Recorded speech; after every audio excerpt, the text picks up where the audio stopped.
Հիմար պատմություն Միխայել Զոշենկո Պետյան այնքան էլ փոքր տղա չէր, նա արդեն 4 տարեկան էր, բայց մայրը նրան փոքրիկ երեխա էր համարում, նա նրան գդալով կերակրում էր, զբոսանքի տանում էր ձեռքը բռնած, առավոտներն էլ ինքն էր հագցնում, մի օր Պետյան արթնացավ իրան կողմում, մայրը սկսեց նրան հագցնել, հագցրեց, ոտքի կանգնեցրեց մահճակալի մոտ, բայց Պետյան հանկարծ ընկավ, մայրը մտածեց չարություն է անում, նորից ոտքի կանգնեցրեց, բայց Պետյան էլի ընկավ, մայրը զարմացավ ու երրորդ անգամ կանգնեցրեց նրան մահճակալի մոտ, բայց երեխան նորից ընկավ, մայրը վախեցավ ու զանգեց հայրիկին, նա ասաց. «Արագ տուն արի, մեր տղայի հետ մի բան է պատահել, չի կարող ոտքի կանգնել»։ Հայրը շուտով եկավ։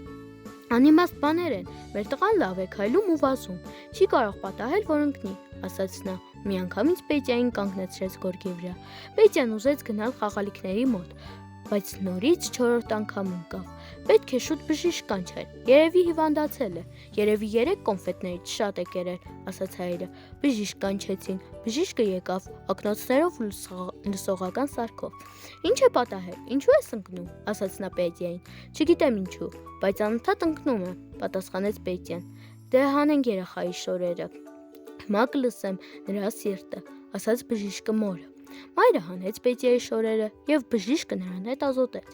Երեխան լիովին առողջ է, զարմանալի է, թե ինչու է ընկնում։ Դե նորից հագցրեք ու ոտքի կանգնեցրեք։ Մայրը արագ հագցրեց Պետյային ու ոտքի կանգնեցրեց։ Բժիշկը քթի վրա դրեց ակնոցները, լավ տեսնելու համար, թե ինչպես է Պետյան ընկնում, բայց հենց որ Պետյան ոտքի կանգնեց, կրկին ընկավ։ «Կանչեք պրոֆեսորի, երևի նա կհասկանա, թե ինչու է ընկնում այս երեխան», ասաց բժիշկը։ Հայրիկը գնաց պրոֆեսորին զանգելու, իսկ այդ պահին Պետյայի մոտ հյուր եկավ մի փոքրիկ տղա, Կոլյան։ Կոլյան նայեց Պետյային, ծիծաղեց ու ասաց. «Ես գիտեմ ինչու է Պետյան ընկնում, տեսեք, ինչ փոքրիկ գիտնական է հայտնվել», ասաց բժիշկը։ «Ավելի լավ գիտի, քան ես, նայեք, թե ինչպես է հագնված, տաբատի մի կողմը դատարկ է, իսկ մյուսի մեջ 2 ոտքն են»։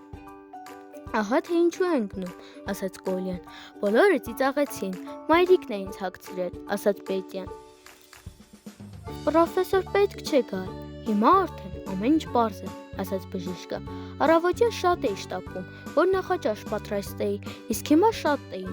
նարդայնացել ու տաբատն այնպես հագցրեցի», ասաց մայրիկը։ «Ես միշտ ինքս եմ հագնվում, ու ինձ մոտ նման հիմար բաներ չեն պատահում, մեծերը միշտ ինչ-որ բան խառնում են», ասաց Կոլյան։ «Ես էլ կսկսեմ ինքս հագնվել», ասաց Պետյան։ Բոլորը ծիծաղեցին, բժիշկն էլ ծիծաղեց, հրաժեշտ տվեց բոլորին ու գնաց։ Հայրիկն էլ գնաց աշխատանքի, մայրը գնաց խոհանոց, իսկ Կոլյանն ու Պետյան